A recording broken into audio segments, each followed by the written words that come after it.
livre para todos os públicos.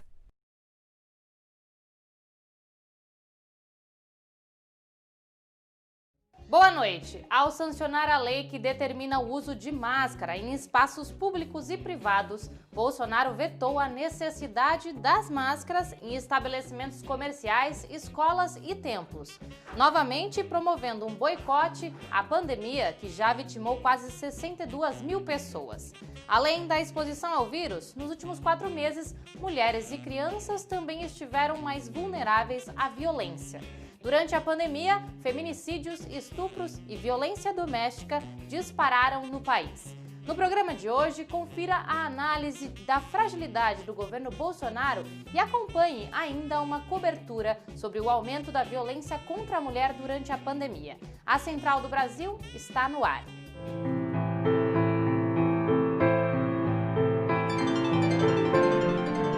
Central do Brasil.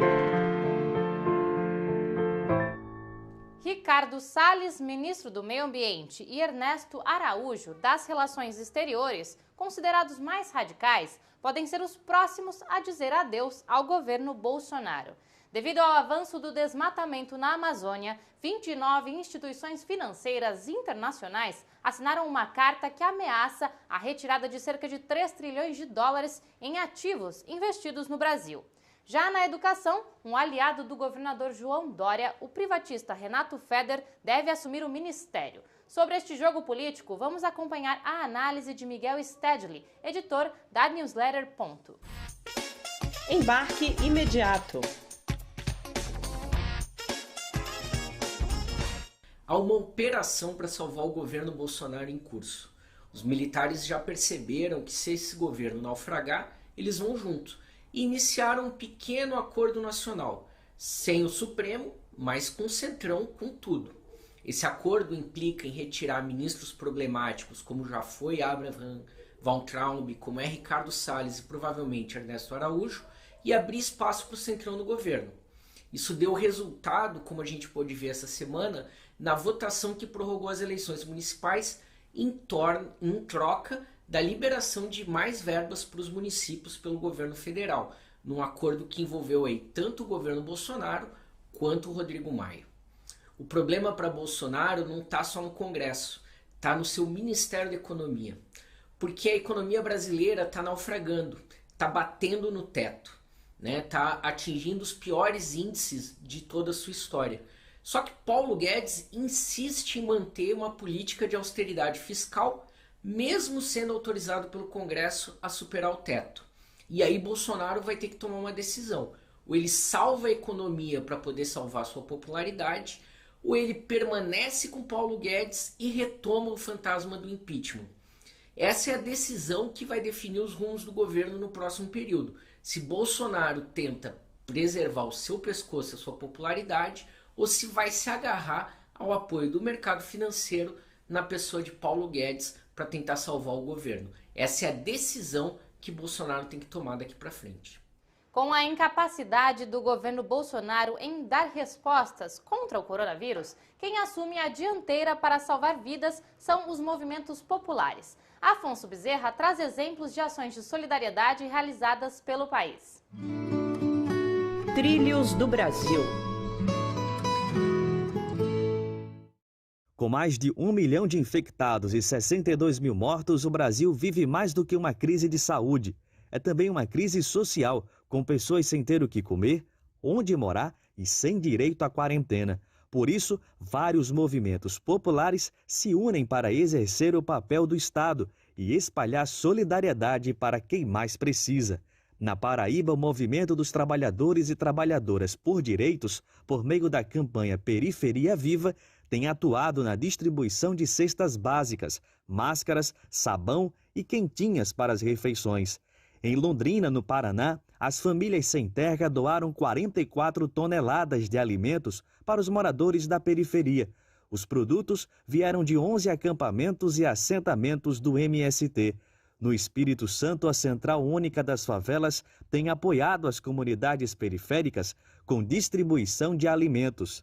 Cresce também nas redes uma vaquinha virtual para apoio à população de Altamira, no Pará. bastante atingida pela pandemia do coronavírus. A campanha se chama Ajuda pelas Famílias de Altamira. No Distrito Federal, o Grupo Brasília Invisível tem ajudado a população em situação de rua, com distribuição de alimentos e máscaras. Reforçando o espírito de solidariedade, a gente tem algumas dicas culturais hoje que vão de podcasts para responsáveis que cuidam sozinhos de crianças a grupos de suporte para vítimas de relacionamentos abusivos. Quem compartilha com a gente é a diretora de arte Jenny Schauf. Parada Cultural. Olá, tudo bem? Meu nome é Jenny e eu estou aqui para dar algumas dicas culturais, principalmente você que é mãe solo como eu. A primeira dica é um podcast que chama Calcinha Larga, feita pela Ellen Ramos, pela Tati Bernardi e pela Camila Frender. Ele trata de maternidade de um jeito muito leve e engraçado, dá um quentinho no coração e faz você se sentir um pouco mais abraçado nesse momento de quarentena. A segunda dica é uma série da Amazon, mas que foi feita pela Hulu, que chama Little Fires Everywhere, protagonizada pela Reese Witherspoon e pela Kerry Washington, e é uma série que fala sobre dois núcleos familiares que em algum momento da vida se cruzam e começa uma trama super interessante e importantíssima de ser falada.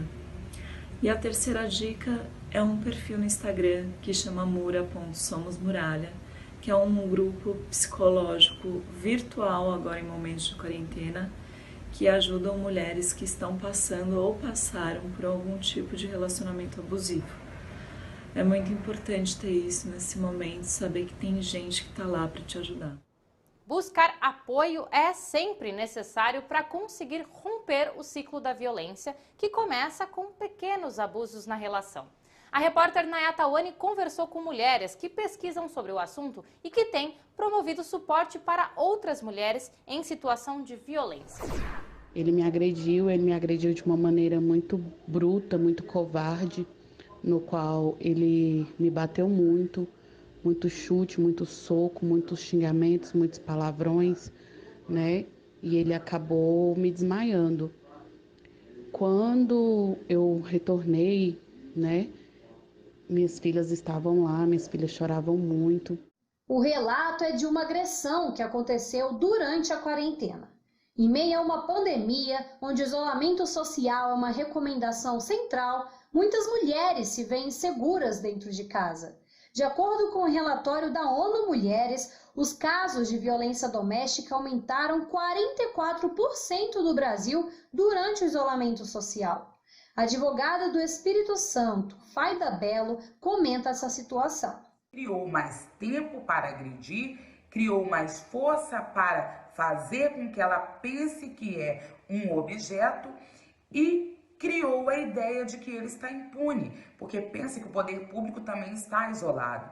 Em decorrência disso, a mulher está em situação de evidente vulnerabilidade. As consequências da pandemia na vida das mulheres são maiores. Com o machismo estrutural, a população feminina é afetada diretamente com trabalhos domésticos e violências psicológicas e físicas, como expõe a ativista feminista do Rio de Janeiro, Fernanda Bittner.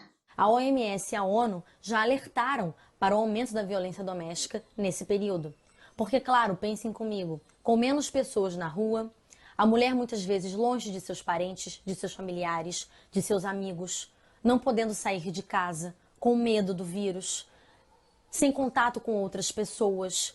Tudo isso intensifica, deixa a mulher cada vez mais vulnerável e essa mulher, claro, enfrenta mais obstáculos para conseguir fazer sua denúncia. Thaís Souza, idealizadora do projeto Menina Era Cilada, que presta auxílio jurídico gratuito às vítimas de violência doméstica na quarentena, reforça a importância de denunciar essas agressões. É importante denunciar, é importante meter a colher sim. Não existe essa história de em conversa de marido e mulher, a gente não mete a colher, a gente mete a colher sim. A gente tem que denunciar, a gente tem que usar os canais de denúncia. Pesquisas demonstram que o contexto de emergência é um dos gatilhos mais comuns que resulta em agressões domésticas. O aumento do desemprego e a insegurança econômica, por exemplo, são situações que agravam as tensões dentro das casas, que historicamente não são ambientes seguros para as mulheres e crianças. Ivete Boulos, médica atuante no atendimento de vítimas de violência sexual, conversou com Jonatas Campos sobre o assunto. Entrevista Central. Boa noite a vocês que acompanham a Central do Brasil. A nossa entrevistada de hoje é a médica infectologista Ivete Boulos. Ela é coordenadora do Núcleo de Atendimento às Vítimas de Violência Sexual do Hospital das Clínicas de São Paulo. Boa noite, professora. Eu já faço a primeira pergunta. Os casos de violência contra as mulheres estão aumentando no mundo inteiro. Qual a influência da pandemia do coronavírus nesse aumento? Boa noite, Jonas. Boa noite a todos os telespectadores. É um prazer estar com vocês nessa entrevista para falar de um assunto tão importante. Sim, Jonathan, teve um aumento mundial nos países do Oriente, na Europa, na América Latina, em todos os locais houve um aumento muito grande da violência contra a mulher e também, dentro da violência contra a mulher, do feminicídio.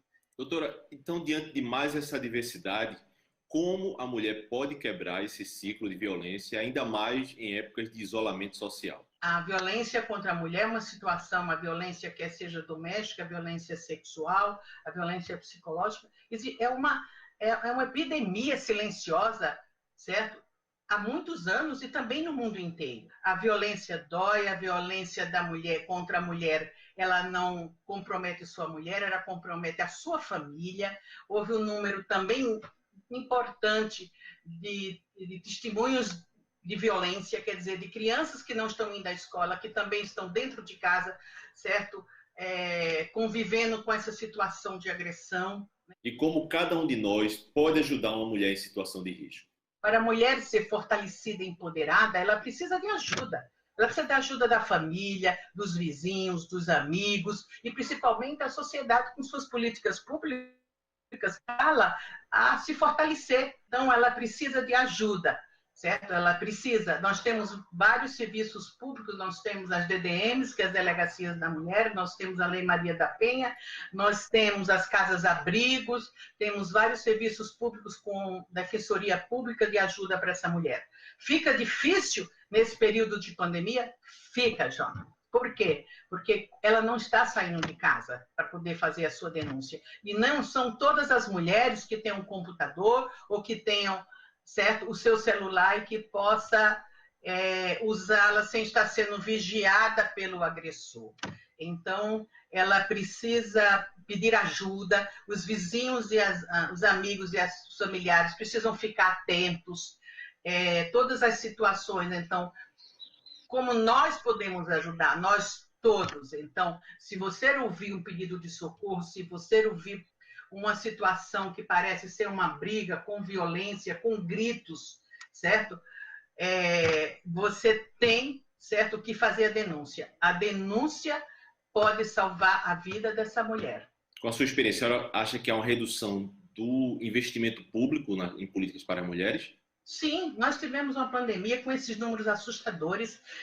A China mostrou, a Europa mostrou, o Canadá mostrou, a América Latina, a Argentina mostrou. Nós mostramos, certo? Não só um número de denúncias, certo? Pelo 180, como também um número de feminicídios que está acontecendo.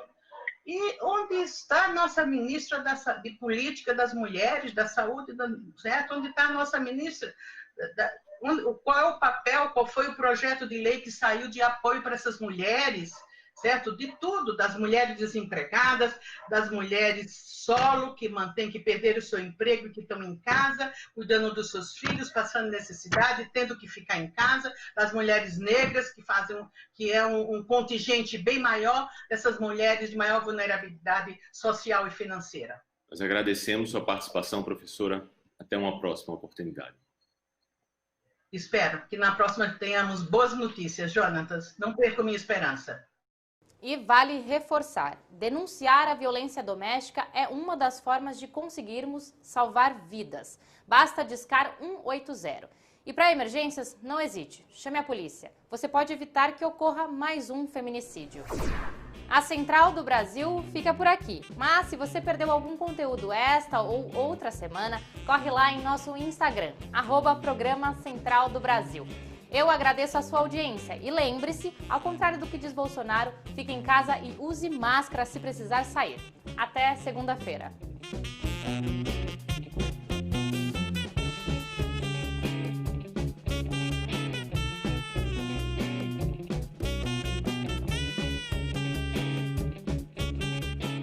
Central do Brasil, a rede de comunicação dos movimentos populares.